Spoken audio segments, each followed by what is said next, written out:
আসসালামু আলাইকুম প্রিয় দর্শক, পদে টিভি 24 এর পক্ষ থেকে আপনাদের সবাইকে আন্তরিক প্রীতি এবং শুভেচ্ছা জানাচ্ছি। প্রিয় দর্শক, বৈষম্যবিরোধী প্রেস ক্লাব এপিসি বিসিএস জয়ের গল্প অনুষ্ঠানে আমরা আজকে যাকে যুক্ত করছি তিনি হচ্ছেন গণপ্রজাতন্ত্রী বাংলাদেশ সরকার একজন দায়িত্বশীল 37তম বিসিএস অ্যাডমিন ক্যাডার একজন অফিসার, সিনিয়র সহকারী কমিশনার হিসাবে যিনি পদোন্নতিপ্রাপ্ত জনাব কায়েসুর রহমান আজকের অনুষ্ঠানে আলোচক। প্রিয় দর্শক, অনুষ্ঠানকে যদি কোনো প্রশ্ন দিতে আপনার করতে চান তাহলে স্ক্রলে দেখুন নম্বর কল করলে আমরা আজকের যিনি একজন সফল ব্যক্তিত্ব, যিনি তার জায়গা থেকে একটি নির্ধারিত কারিকুলাম ফলো করে একটি এইমকে একেবারে দৃঢ়পদভাবে ধারণ করে একটি সাকসেসের জায়গায় পৌঁছেছেন এবং প্রজাতন্ত্রের একজন দায়িত্বশীল হিসেবে দায়িত্ব পালন করছেন।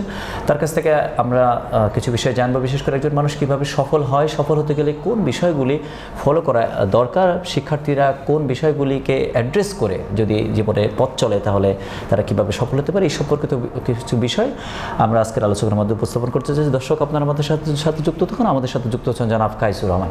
জি জনাব, আপনি দর্শকদেরকে জানাতেন কি চেতনার ভিত্তিতে বাবা মার প্রিয় সন্তান হিসাবে কোল থেকে একেবারে এখন আপনি অন্যতম জায়গায় পৌঁছেছেন, তাদের চোখের মণি হতে পেরেছেন, তাদের সম্মান মর্যাদার অন্যরকম একটা জায়গায় আপনি অলঙ্কৃত করতে পেরেছেন। আপনি দর্শকদেরকে জানান যে আপনার পথ চলাটা আসলে জীবনে কীভাবে শুরু হলো? আমার পথ চলা, দর্শক আপনাদের সবাইকে ধন্যবাদ, আর আপনাকে ধন্যবাদ আমাকে আসলে দর্শকদের সাথে সংযুক্ত করার জন্য। আমি দর্শকদের উদ্দেশ্যে বলবো, বিশেষ করে যারা বিসিএস প্রার্থী বা চাকরি প্রার্থী বা যাদের চাকরি সংক্রান্ত বিভিন্ন বিষয়ে আগ্রহ রয়েছে, আমি তাদের উদ্দেশ্যে বলবো আমার জীবন হচ্ছে 5-10টা ছেলের মতোই সাধারণ জীবন। গ্রামীণ পরিবেশে বেড়ে ওঠা, কৃষিভিত্তিক সমাজে বেড়ে ওঠা, যেখানে সকল ছেলে মেয়েরই একটা ইচ্ছে থাকে যে বড় হয়ে চাকরি করে বাবা মার সেবা করবে বা নিজের ভবিষ্যৎ গড়ে তুলবে।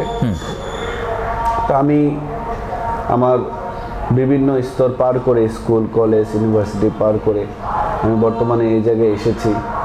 বাবা মায়ের, উনি বলেছেন যে বাবা মাকে গর্বিত করেছি বা নিজেও গর্বিত হয়েছি বা দেশবাসীর সেবা করতে পেরেছি, সেটির জন্য মহান সৃষ্টিকর্তার কাছেও আসলে আমি কৃতজ্ঞ। মহান সৃষ্টিকর্তা চেয়েছেন বলে হয়তো আমার চেষ্টাটুকু আমাকে এই জায়গায় আনতে পেরেছে। তো আমি বলবো যে সবাই আপনারা যেরকম, আমি ঠিক এরকম একটি পরিবার থেকে বিলং করে এখানে এসেছি।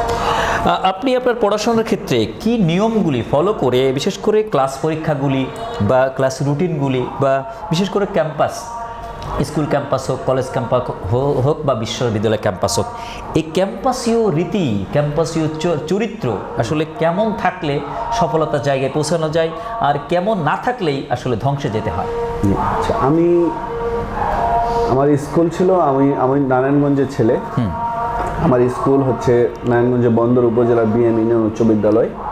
এখানে আমি এসএসসি পরীক্ষার্থী, আমি এখান থেকে হয়েছি। এর পরবর্তীতে আমি নটরডেম কলেজে পড়াশোনা করেছি এবং অতঃপর আমি বাংলাদেশ প্রকৌশল বিশ্ববিদ্যালয় বুয়েট থেকে বস্তু ধাতব কৌশল বিভাগে আমি স্নাতক সম্পন্ন করেছি।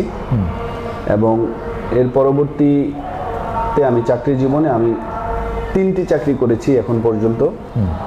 প্রথমত আমি বুয়েট থেকে পাশ করার পরে বন্দর স্টিল ইন্ডাস্ট্রিজ লিমিটেড, বন্দরেই প্রতিষ্ঠানটি, সেখানে প্রায় 2 বছর 9 মাসের মতো চাকরি করেছি।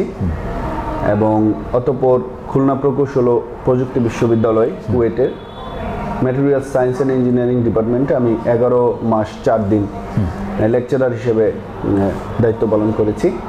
পরবর্তীতে বর্তমানে এই চাকরিতে, বিসিএস প্রশাসন ক্যাডারের এই চাকরিতে আমি 2019 সালের 7 এপ্রিল যোগদান করে অদ্যাবধি কর্মরত আছি। প্রায় 5.25 বছর হতে চলল। তো সব মিলিয়ে আমার কর্মজীবন প্রায় 10 বছরের অধিক হয়ে গেল।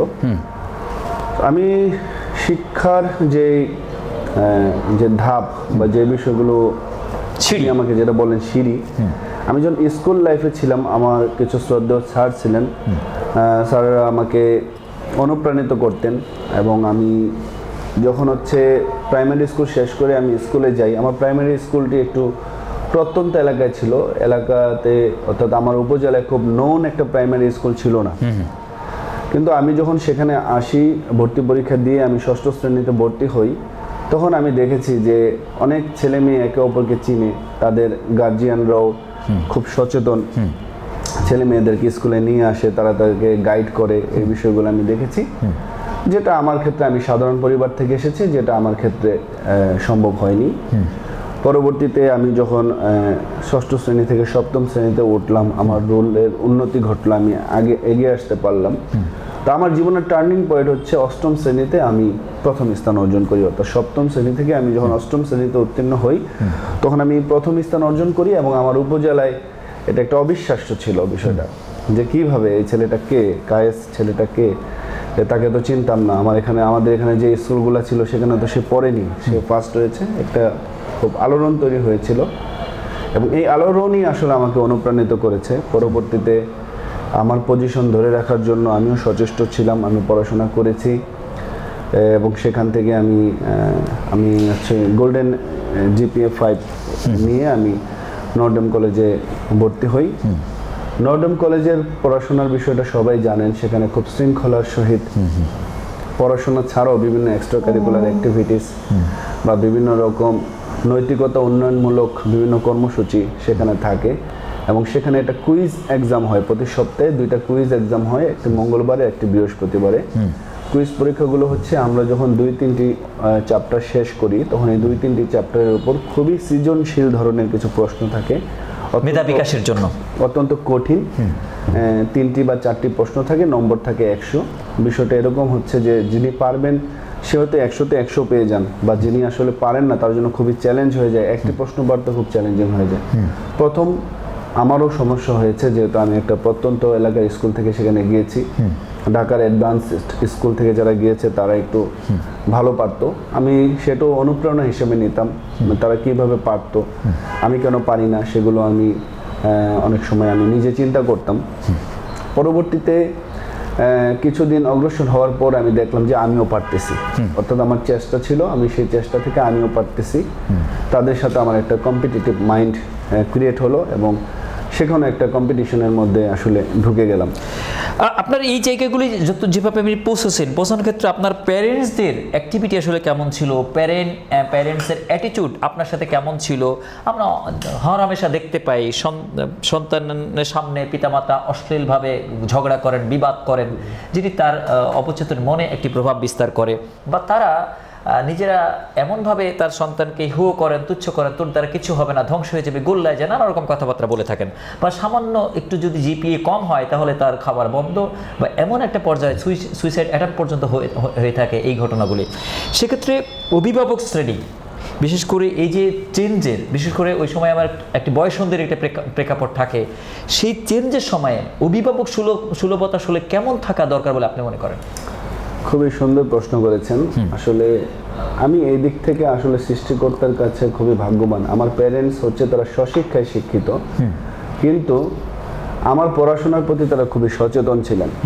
তারা আমাকে কোনো সাবজেক্ট কিভাবে পড়তে হবে সেই বিষয়ে কোনোদিন কোনো হেল্প করতে পারেনি, কিন্তু তারা আমাকে যে জিনিসটি করতে পেরেছে, যে আমি আমার মধ্যে একটা প্র্যাকটিস, অর্থাৎ সন্ধ্যা হলে পড়তে বসা, তারপরে হচ্ছে সকালবেলা ঘুম থেকে উঠে পড়তে বসা, রেগুলার আমার পড়াশোনার জন্য কি প্রয়োজন হতে পারে সে বিষয়ে খোঁজ খবর রাখা, এই বিষয়গুলো তারা খুব নজর রেখেছেন। এবং আমি যদি কোনোদিন অনেক রাত যাবৎ পড়াশোনা করে থাকি, তখন আমাকে অনেক সময় মা বাবা বলেছেন ঘুমিয়ে যেতে বলেছেন, পরে সকালবেলা আসলে পড়ার জন্য। সেটিও আসলে জরুরি। আসলে সবসময় যে রাত জেগে পড়তে হবে বিষয়টি কিন্তু তা না, অনেক সময় নিজের শারীরিক যত্নেরও বিষয় আছে। তো আমার বাবা মা এক্ষেত্রে আমি মনে করি যে আমি খুবই লাকি, তারা স্বশিক্ষায় শিক্ষিত হয়েও তারা শিক্ষার এই গুরুত্বটা বুঝতে পেরেছিলেন, এবং আমার পড়াশোনার জন্য আমার যা যা প্রয়োজন তারা আমাকে সেটি সঠিক সময়ে সরবরাহ করতে পেরেছিলেন। একটা পরিবার কর্তা ব্যক্তি, বিশেষ করে প্যারেন্টসরা সকাল 9টা-10টা পর্যন্ত ঘুমান, আর আরেকটা পরিবার সকালে ওঠেন। 1000 টাকার দাওয়া বা লক্ষ টাকার দাওয়া সকালবেলার হাওয়া, একটি প্রবাদ রয়েছে। শিক্ষার্থীদের জন্য সকালীকরণ, সকালী চরিত্র, সকালী চিত্র, সকালে বিচিত্র বা সকালী এডুকেশন, এটি কত বড় ফলপ্রসূ, এবং অভিভাবক শ্রেণীর সকালে ঘুম থেকে ওঠাটা এবং সকালে প্র্যাকটিসটা অভিভাবকের হওয়াটাও কতটা গুরুত্বপূর্ণ? খুবই গুরুত্বপূর্ণ কোশ্চেন, এবং আমি মনে করি যে সবচেয়ে মূল বিষয়টি আপনি আমাকে এখন প্রশ্ন করেছেন। আমি বলবো যে আমি কিন্তু নারায়ণগঞ্জ থেকে নর্ডেম কলেজে আসা যাওয়া করতাম। জি, আমি একদিনও কলেজ মিস করিনি, এবং আমার কলেজ শুরু হতো সকাল 8টায়। আমাকে নারায়ণগঞ্জ থেকে রওনা দিতে হতো সকাল 6টায়। আমার মা ঘুম থেকে উঠতেন ভোর 4:30টায়। আচ্ছা, আমার প্রস্তুতি থেকে শুরু করে আমার খাওয়া দাওয়া নাস্তা করে কিন্তু আমি রওনা দিতাম। সকাল 6টায় রওনা দেওয়ার জন্য রাস্তা করে আমি রওনা দিতাম। এবং পরবর্তীতে আমি যখন আমার কোনো পরীক্ষা হতো বা আমার যখন কোনো প্রিপারেশন নেওয়ার একটা বিষয় থাকতো, আমি অনেক সময় মধ্যরাতে উঠে পড়াশোনা করতাম। আমি মধ্যরাতে উঠে পড়াশোনা করতাম এই জন্য তখন 4-5টা নীরব থাকে। আমি তখন খুব বেশি পড়তাম না, আমি তখন 1 ঘন্টা বা 2 ঘন্টা পড়তাম, পরে আবার ঘুমাতাম। কিন্তু আমি 3টা থেকে 5টা পর্যন্ত আপনি যে প্রকৃতির কথাটা বললেন, তখন প্রকৃতি থাকে নীরব, কোনো আশেপাশে কোনো গাড়ির আওয়াজ বা কোনো রকম যান্ত্রিক কোনো শব্দ আসলে আমি পেতাম না। তখন আমার খুব মনোনিবেশ করতে পারতাম। আমার মনে হতো যে ওই সময় 2 ঘন্টা পড়া সারাদিনে 10 ঘন্টা পড়া আমার কাছে তখন একই মনে হতো। তো সকালে পড়ার অভ্যাসটা খুবই গুরুত্বপূর্ণ। আমার এখানে যারা শুনছেন আমি সবাইকে বলবো যে আপনারা সকালে যদি ঘুম থেকে উঠতে পারেন তাহলে আপনাদের প্রিপারেশন নেওয়া থেকে শুরু করে জীবনের অন্যান্য কাজে যারা নামাজ পড়তে পারেন বা আর্থিক পরিশুদ্ধি লাভ করতে চাইলে একটু হাঁটতে পারেন, সকালে ওঠাটা খুবই গুরুত্বপূর্ণ আমি মনে করি। এবং একটা ছেলে তখনই সকালে ঘুম থেকে উঠবে যদি তার মা বাবা আগে থেকে ওঠে। যদি মা বাবা ঘুমিয়ে থাকে আসলে ছেলে মেয়েদের পক্ষে সকালে ঘুম থেকে ওঠা সম্ভব না। আমি ছোট থেকে দেখে আসছি আমার বাবা ফজরের আজান পড়ার জন্য অনেক আগে নামাজ পড়ার জন্য ঘুম থেকে উঠে যেতেন এবং আমার মা আমার জন্য রান্না বান্না করার জন্য তিনি আগে ঘুম থেকে উঠে যেতেন। তা আমি সবসময় মা বাবাকে দেখেছি, আমিও পরবর্তীতে সকালে ওঠার প্র্যাকটিস আমাদের সবসময় ছিল। আমাদের রাষ্ট্রের সবচেয়ে সম্মানজনক যে চাকরি সোরার হরিণ বলতে একেবারে চিত্রল হরিণ যেটাকে বলা হয় সেটা হচ্ছে বিসিএস ক্যাডার হওয়া। এই বিসিএস ক্যাডার হওয়ার জন্য প্রতিটি ঘর থেকে পিতামাতা তার সন্তানকে একেবারে প্যাকেজ করে তৈরি করছেন, তাকে বিসিএস ক্যাডার বানাবেন। এখন ঘরে ঘরে বার্তা পৌঁছে গেছে। আগে ডাক্তার ইঞ্জিনিয়ার কথাটা শোনা যেত, এখন বিসিএস ক্যাডার বা ম্যাজিস্ট্রেটটা শোনা যায়। তো সেক্ষেত্রে এই যে সবচেয়ে সোনার হরিণের পথে ছোটার জন্য স্টুডেন্টরা কী ধরনের কারিকুলাম ফলো করবেন বা কী ধরনের নীতি তার মধ্যে রাখা দরকার, কী ধরনের মানসিক এস্টাবলিশমেন্ট ধারণ করা দরকার এবং স্টাডিক্যাল জায়গায় কোন কোন বিষয়গুলি তাকে বেশি ফোকাস করা দরকার বলে আপনি মনে করছেন? যেহেতু বিসিএস একটা মর্যাদা সম্পন্ন চাকরির ব্যবস্থা নিশ্চিত করে, সেক্ষেত্রে বিসিএস পরীক্ষা সকল শিক্ষার্থীর জন্য আসলে চাকরি প্রার্থীর জন্য একটি খুব টার্নিং পয়েন্ট আমি মনে করি। তো আসলে পরীক্ষা যেমন গুরুত্বপূর্ণ, পরীক্ষার প্রিপারেশন কিন্তু তার চেয়ে বেশি গুরুত্বপূর্ণ।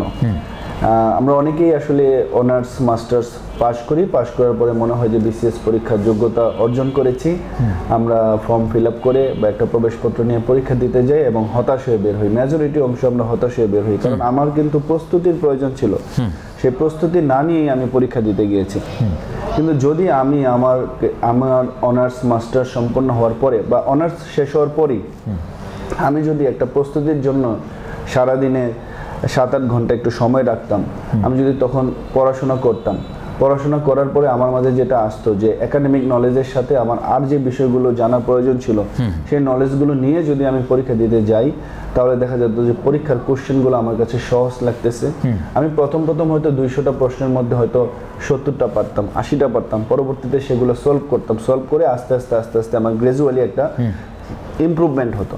সো আমি মনে করি যে বিসিএস পরীক্ষা একটি খুবই কঠিন পরীক্ষা, আবার খুব সহজ পরীক্ষা। কারণ আমার লাইফে আমি যতগুলো স্টেজে পরীক্ষা দিয়েছি, আমার মনে হয়েছে আমি যখন স্কুল থেকে কলেজে ভর্তি পরীক্ষা দেই, সেই পরীক্ষাও আমার কাছে সহজই মনে হয়েছে।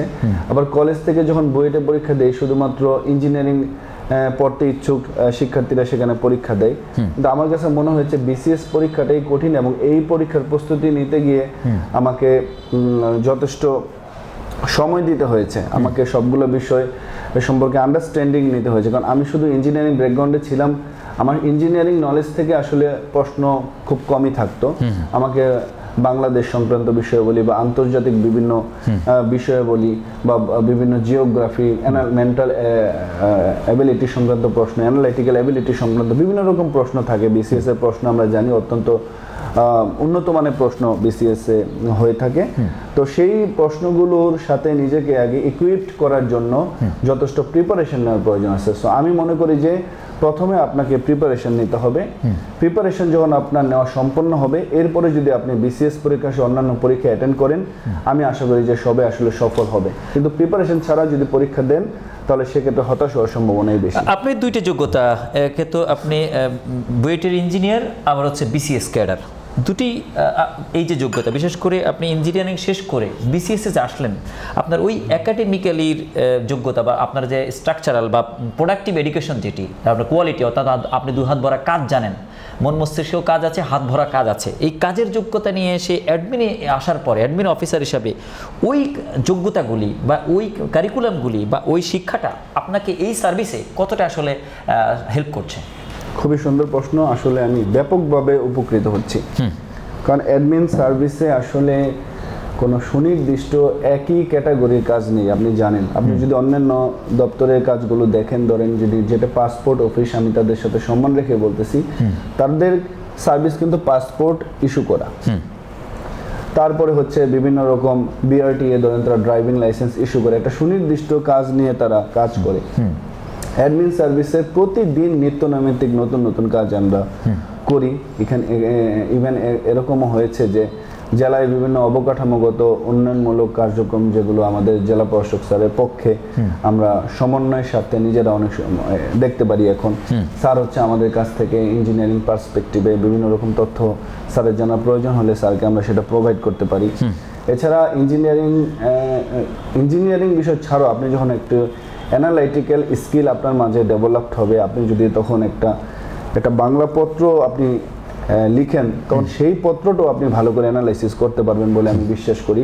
অনেক সময় বাংলা একটি সেন্টেন্স, সেই সেন্টেন্সের মধ্যে একটা ইনার মিনিং থাকে, সেই ইনার মিনিংটা বোঝার জন্য আপনার অ্যানালাইটিক্যাল স্কিল বা অ্যাবিলিটি থাকার প্রয়োজন আছে। আমি মনে করি যাদের অ্যানালিটিক্যাল স্কিল থাকে, অ্যাবিলিটি থাকে, তারা ওই সেন্টেন্সটাকে ভেঙে ওই সেন্টেন্সটার মানে কি এবং ওই সেন্টেন্সটার আগে পরে ওই কোরিলেশন কিভাবে করতে হবে সেই জিনিসটা আমি বুঝতে পারি বলে আমি মনে করি। মানে ইঞ্জিনিয়ারিং পড়ে প্রশাসন সার্ভিসে এসে আমার আসলে কাজ করতে তেমন কোনো সমস্যা হচ্ছে না, বরং ইঞ্জিনিয়ারিং নলেজ বা অ্যানালাইটিক্যাল স্কিল এই সার্ভিসে আমাকে ব্যাপকভাবে সমৃদ্ধ করছে।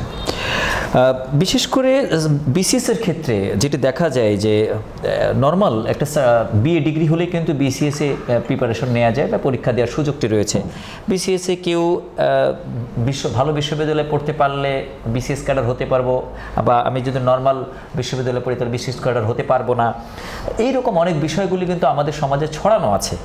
আসলে বিসিএস কী চায়, লিডারশিপের সাথে সাথে কোন স্কিলগুলি চায় যেগুলি রাষ্ট্রের একজন প্রজাতন্ত্রের দায়িত্বশীল হিসাবে যোগ্যতম হিসাবে বিচার করা হয় এক কথায় বলে আপনি মনে করেন? প্রথমত আমি মনে করি বিসিএস ওপেন ফর অল। এখানে আসলে কোনো কিছু ভাবার ঠিক হবে না যে আসলে পাবলিক ইউনিভার্সিটির স্টুডেন্টরা বিসিএস পরীক্ষা দিতে পারবে, ন্যাশনাল ইউনিভার্সিটির স্টুডেন্টরা পারবে না, দিলে হবে না। It is open for all. Even private ইউনিভার্সিটির অনেক স্টুডেন্টও বিসিএস পরীক্ষা দিয়ে তারা উত্তীর্ণ হয়ে আমাদের সাথে কাজ করছে, খুব ভালোভাবে কাজ করছে। আমি শুধু একটি কথাই বলেছি যে আপনাকে প্রিপেয়ার্ড হতে হবে। একজন ন্যাশনাল ইউনিভার্সিটির স্টুডেন্ট যদি পাবলিক ইউনিভার্সিটির স্টুডেন্টের মতো সমভাবে প্রিপেয়ার্ড হয়, আসলে তাদের মধ্যে খুব একটা গ্যাপ থাকে না। কিন্তু দেখা গেছে যে আসলে তাদের মধ্যে একটা গ্যাপ থেকে যায়। আসলে ন্যাশনাল ইউনিভার্সিটির স্টুডেন্টদের আমি মনে করি যে তাদের গ্যাপ যতটুকু আছে পাবলিক ইউনিভার্সিটির স্টুডেন্টদের সাথে, সেই গ্যাপটুকু তারা আইডেন্টিফাই করে যদি সলভ করতে পারে, আমি মনে করি যে আসলে এই দুই ইউনিভার্সিটির মধ্যে তেমন কোনো ভবিষ্যতে খুব একটা নিয়োগের ক্ষেত্রে খুব একটা বৈষম্য হওয়ার কোনো সুযোগ নেই। আপনার একটা স্কিল আছে, আপনার মতো যাদের স্কিল আছে, যারা এমবিবিএস ডক্টর একটা যোগ্যতা, আবার বা যারা ইঞ্জিনিয়ার একটা যোগ্যতা, কিন্তু যারা শুধু অনার্স মাস্টার্স, তারা শুধু সার্টিফিকেট ছাড়া তার কোনো স্কিল হ্যান্ড না, তার হাতে কোনো কাজ থাকে না। আমাদের রাষ্ট্র মোটামুটি একটু স্বপ্ন দেখাচ্ছে, বড় বড় গ্ল্যামার জবের স্বপ্ন দেখাচ্ছে, কিন্তু এডুকেশনের ক্ষেত্রে একটি শিক্ষাকে প্রোডাক্টিভ করছে আর একটি শিক্ষাকে নন প্রোডাক্টিভ করছে। প্রোডাক্টিভ এবং নন প্রোডাক্টিভের এই দোলাচলে পড়ে নানা রকম কথা শোনা যায়। সেক্ষেত্রে আমাদের অন্তত অনার্স মাস্টার যারা করবেন, তাদের প্রত্যেকেরই স্কিল হ্যান্ড করা, দুহাত ভরা কাজের যোগ্যতা করার ব্যাপারে রাষ্ট্র আসলে কী ধরনের সিদ্ধান্ত নিতে পারবে বলে আপনি মনে করেন? খুব সুন্দর প্রশ্ন। আপনি যেহেতু আমাদের রাষ্ট্রের যারা শিক্ষিত শ্রেণী, সেই শিক্ষিত শ্রেণীকে প্রপারলি ইউটিলাইজ করতে পারলে রাষ্ট্রেরই উন্নতি নিশ্চিত হবে। সো যারা টেকনিক্যাল নলেজের বাইরে, যারা সাধারণ বিষয়গুলোতে যারা অনার্স মাস্টার্স করছেন, তাদের পড়াশোনার পাশাপাশি কিছু প্রোডাক্টিভ বা স্কিল অর্জিত হয় এরকম কিছু কাজ আসলে, বা ট্রেনিং বা প্রশিক্ষণ সাথে থাকা, আমি মনে করি যে এই 4IR এর যুগে, ফোর্থ ইন্ডাস্ট্রিয়াল রেভলিউশনের যুগে এটা খুবই জরুরি। কারণ এখন আসলে আপনারা দেখবেন যে বিশ্ব যেইভাবে এগিয়ে যাচ্ছে, বিশ্বের সাথে তাল মিলিয়ে এগিয়ে যেতে হলে আপনার এই সাধারণ যে সাবজেক্টগুলো আছে, এই সাধারণ সাবজেক্টগুলোর পাশাপাশি আপনাকে অনেক বিশ্বের সাথে তাল মিলিয়ে যে প্রযুক্তি বা অ্যাডভান্সমেন্ট, সেই বিষয়ে আপনাকে প্রপারলি ইকুইপড হতে হবে। সো আমি বলবো পড়াশোনা করতেই পারেন, যে কোনো সাবজেক্টে যে কেউ পড়াশোনা করতে পারে, বাট পড়াশোনার পাশাপাশি তাকে বিভিন্ন স্কিল অর্জনের জন্য তাকে সচেষ্ট থাকতে হবে। এবং সেটার স্কোপ আছে, বাংলাদেশে বিভিন্ন রকম ট্রেনিং ইনস্টিটিউট, একাডেমি আছে, সেখান থেকে আলাদা আপনারা ডিগ্রি নিয়ে নিজেদেরকে ওয়েল ইকুইপড করতে পারেন। আমরা দেখি বুয়েট থেকে অনেকে ইঞ্জিনিয়ারিং পাস করে বিভিন্ন ইউনিভার্সিটি থেকে তারা আবার এক্সট্রা MBA করেন। কি জন্য? যে তাদের ইঞ্জিনিয়ারিং সেক্টরের পাশাপাশি যদি ম্যানেজমেন্ট রিলেটেড বিষয়টাও সাথে থাকে, সাপ্লাই চেইন রিলেটেড জ্ঞানটা যদি থাকে, তারা আরও ওয়েল ইকুইপড হন। সো আসলে আপনি কোন ইউনিভার্সিটি থেকে পড়াশোনা, কোন সাবজেক্টে করছেন, সেটা আসলে ম্যান্ডেটরি না। আপনি নিজেকে ইকুইপড করতে হবে এবং কোন বিষয়ে আপনার ইন্টারেস্ট, সেই বিষয়ে আপনাকে ইকুইপড করতে হবে। জি, আপনি ভূমি অধিগ্রহণ কর্মকর্তা হিসেবে দায়িত্ব পালন করে যাচ্ছেন। ইতিপূর্বে আপনি মানে সহকারী কমিশনার ভূমি হিসেবে দায়িত্ব পালন করে যাচ্ছেন বা গিয়েছেন। এক্ষেত্রে আমাদের ভূমির যে ব্যাপারগুলি, এক নজরে কোন বিষয়গুলি জমির মালিকদের জানা দরকার এবং শর্টকাট হিসাবে কিভাবে তাদের বিষয়গুলি তারা সফল হতে পারে এবং কোন কোন দপ্তরে তারা যোগাযোগ করে তাদের প্রবলেমগুলি সলভ করতে পারে? খুব সুন্দর প্রশ্ন এবং খুব গুরুত্বপূর্ণ প্রশ্ন। কারণ আমরা জানি যে আমাদের ভূমি সংক্রান্ত যে সমস্যা থেকে পরবর্তীতে বিভিন্ন দেওয়ানি মামলা বা ফৌজদারি মামলার সূত্রপাত হয়ে থাকে, ভূমি বিষয়ে সচেতনতা খুবই প্রয়োজন। এবং আপনি যেটা বললেন যে শর্টকাটে আসলে কোন বিষয়ে আসলে নলেজ থাকা প্রয়োজন, আমি মনে করি যে রেকর্ড এবং রেকর্ডের সাথে আপনার আপডেটেড অবস্থান, এই দুটি বিষয়ে যদি আপনি সচেতন থাকেন, তাহলে ভূমি সংক্রান্ত সমস্যা আপনি এড়িয়ে চলতে পারেন। অর্থাৎ বাংলাদেশে এই যাবৎ যতগুলো রেকর্ড হয়েছে, CS রেকর্ড থেকে শুরু করে বর্তমানে হাল BRS জরিপ চলমান আছে, এই জরিপ পর্যন্ত আপনার মালিকানার চেইনটা ঠিক আছে কিনা, সেই বিষয়ে যদি আপনি সচেতন থাকেন, আপনি যদি নিয়মিত আপনার ভূমি উন্নয়ন কর ইউনিয়ন ভূমি অফিসে গিয়ে প্রদান করেন, আশা করি আপনার ভূমি আপনার কাছেই থাকবে। সেটা আসলে প্রতারণা করে অন্য কারো নেওয়ার সুযোগ এখন তেমন একটা নেই। কিন্তু সচেতনতার আসলে বিকল্প নেই। কারণ অনেকেই আছে যে আমরা ভূমি উন্নয়ন কর প্রদান করি না, দেখা গেছে যে এই জমিটি যদি বিক্রি করার প্রয়োজন না পড়ে, 10 বছর, 15 বছর, 20 বছর, 25 বছর অতিক্রান্ত হয়ে যাওয়ার পরে আমরা ভূমি উন্নয়ন কর প্রদান করি না। তো যখন আমি ভূমি উন্নয়ন কর প্রদান করতে যাব, তখন গিয়ে দেখি যে আমার এই জমিটি কেউ একজন নিয়ে গেছে, হয়তো ভুয়া দলিল দিয়ে নিয়ে গেছে বা যে কোনো পারপাজে নিয়ে গেছে, খাজনা দিয়ে গেছে। অর্থাৎ আমার যে অসচেতনতা, সেটাকে আরেকজন দুষ্ট লোক সেটাকে ইউটিলাইজ করে এই জমিটাকে বিভিন্ন রকম জটিলতা তৈরি করে। সো আমি মনে করি প্রতি বছর হালনাগাদভাবে যদি নিয়মিত একবার একজন ব্যক্তি তার সংশ্লিষ্ট ইউনিয়ন ভূমি অফিসে গিয়ে তার জমির চেন মিলিয়ে দেখতে পারে যে তার জমি ঠিক আছে কিনা, সেটি করলেই আসলে ভূমি সংক্রান্ত দলিল যার জমি তার, এটি কতটা মাঠ পর্যায়ে আসলে ফাংশন হচ্ছে এবং এক্ষেত্রে কোনো জটিলতা দেখা যাচ্ছে কিনা? কারণ ওয়ারিশগত কিছু বিষয় আছে, এনিমি প্রপার্টি কিছু বিষয় আছে, এই জায়গাগুলিতে জমির দলিলের ক্ষেত্রে, মালিকের ক্ষেত্রে বা দীর্ঘ সময় বসতি হিসাবেও কিছু বিষয় আছে, এগুলিকে কিভাবে সহজ করা যাচ্ছে? খুবই দারুণভাবে আসলে আমরা সারা পাচ্ছি।